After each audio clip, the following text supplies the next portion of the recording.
Today, we're gonna be looking at the best new mobile games I played last week, and if you're a fan of RPG games, this video in particular is definitely gonna be the one for you to watch. Because today's episode includes both a 2D open-world indie MMORPG, a dark fantasy RPG with incremental progression, and just an absolute gem of an indie game RPG dungeon crawler. Now, I've saved my favorite game of the week for the end of this video, but all of these games are great really, so let's just get started with the first one. Ladies and gentlemen of YouTube, I present to you Sword of Legacy. And this is an open world 2D indie MMORPG with a simple combat system and loot that drops directly to the ground to give the game a truly old school vibe, which I'm loving, of course. I'm a huge fan of old school RPGs. Now, the core gameplay focuses almost exclusively on exploration, slaying monsters alone or with a party, and completing simple kill quests. But despite the lack of non-combat gameplay elements, Sword of Legacy does actually experiment with a few interesting new ideas, such as, for example, a goofy PvP football mode, yes, you heard that right, football, called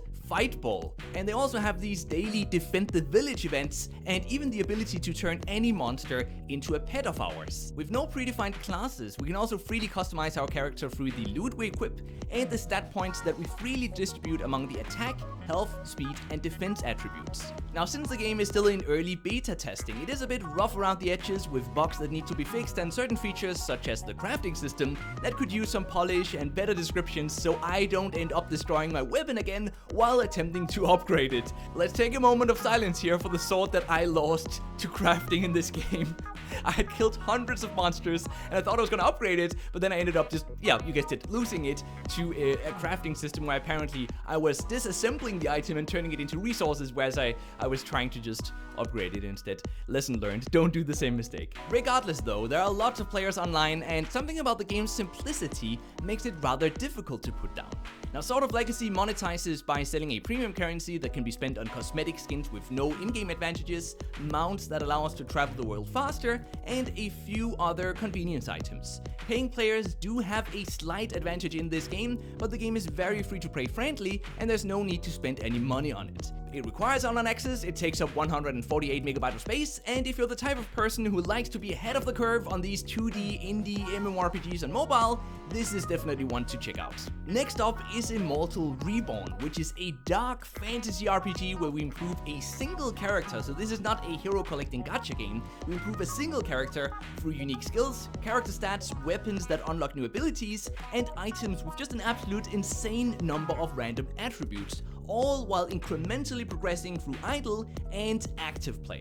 Now, the weapons and the skills we equip in this game all automatically attack the creatures that continuously appear in the region of the world map we're in. Each region also contains multiple quests that we have to complete one at a time, and once they've all been completed, we can then explore a new region and repeat this core gameplay loop. So while the combat is automatic, we do have to still manually select these quests and of course claim their rewards when we're done with them. Killing creatures and completing quests reward us with currencies and items used to improve our character, but they also unlock interesting new attributes that future loot can then drop with. Over time, we also get to select multiple classes for our character and even fully customize our build through a massive stat upgrading tree. And in addition to all of that, features like loot upgrading, forging, and sockets just add to an almost infinite amount of character min-maxing that creates a truly unique idle RPG experience. So in my opinion, the game's main drawback really isn't so much the gameplay, but more the UI and the many systems that can take a while to fully comprehend, especially when you're just getting into the game. The game monetizes through premium currency in-app purchases used to upgrade our hero in various different ways, although we also get plenty of premium currency through just normal gameplay. Interestingly, there's even a one-time $21.99 permanent card option that, although it is rather expensive, almost turns the game into a paid game experience by providing 100 premium currency daily forever, which some users might actually prefer because at that point you don't have to worry about any of the other in-app purchases anymore. The game requires online access, takes up 337 megabytes of space, and if you're okay with the monetization system, it provides an interesting take on the whole incremental RPG experience. And then for my favorite game of the week, Moonshades, which is a first-person, old-school 3D RPG masterpiece with real-time combat, an open-world network of interconnected dungeons full of deadly traps and puzzles, and a dark fantasy story told through interacting with NPCs and objects in the game world. So what's so unique about this game is that instead of entering levels from a main city, as we see it in most RPGs on mobile, Moonshades drops us directly into a dungeon in which the entire game takes place. While we can accept quests from the NPCs we meet, there are no tutorials or other hand-holding systems that push us in certain directions. So instead, we're left to just explore the huge dungeon with our two characters, which creates a truly adventurous experience. Although we're not overrun by monsters in this game, we do defeat whatever creatures we meet by tapping our hero's attack and ability buttons that are very conveniently placed on each side of the screen. And impressively, even combat takes place in this open world, adding to the immersiveness of the gameplay. The dungeon is full of loot, locked doors, and hidden rooms that we have to solve typical RPG puzzles to open.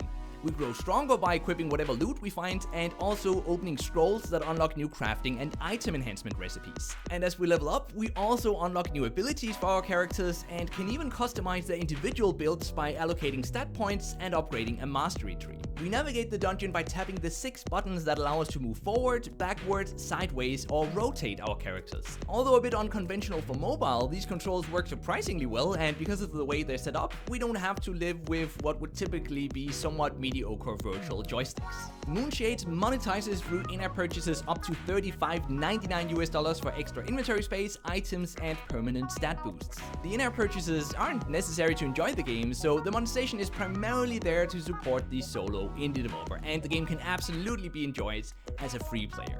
The game can be played offline, takes up 237 megabytes of space, and it's a unique indie gem that every old school RPG fan should absolutely do themselves the favor of playing. So go check it out, links as always for all of these games in the description box down below. And if that isn't a great way to end off the video, I don't know what is, so thank you very much for watching here till the very end of this video. I really do appreciate that. And I hope you'll leave a like on your way out and leave a comment in the comment section down below telling me which of these games you preferred the most, or maybe you didn't like any of these games, in which case do let me know what sort of games you enjoy playing these days on mobile. And with that said, until next time, just keep gaming, stay awesome, and I'll see you guys around.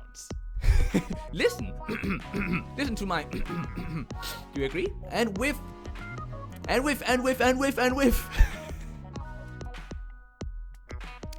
just stick to the script. NimbleThor, stick to the script. Dang it. Oh.